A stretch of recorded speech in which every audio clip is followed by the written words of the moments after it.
بديع السماوات والأرض أنى يكون له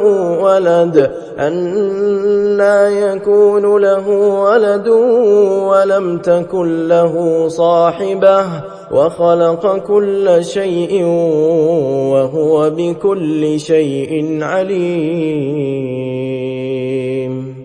ذلكم الله ربكم لا إله إلا هو خالق كل شيء فاعبدوه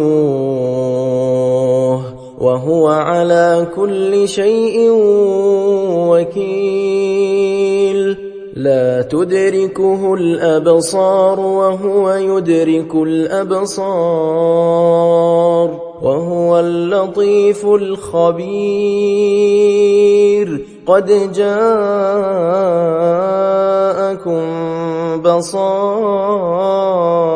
من ربكم فمن أبصر فلنفسه ومن عمي فعليها وما أنا عليكم بحفيظ. وكذلك نصرف الآيات وليقولوا درست ولنبينه لقوم يعلمون. اتبع ما أوحي إليك من ربك لا إله إلا هو وأعرض عن المشركين. ولو شاء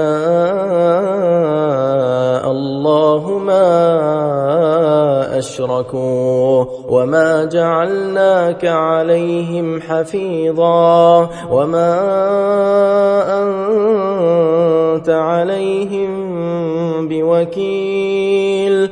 ولا تسبوا الذين يدعون من دون الله فيسبوا الله عدوا بغير علم.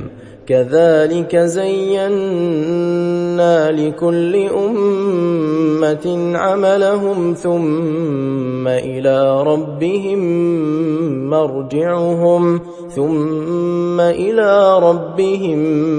مرجعهم فينبئهم بما كانوا يعملون. وأقسموا بالله جهد أيمانهم لئن جاءتهم آية ليؤمنن بها.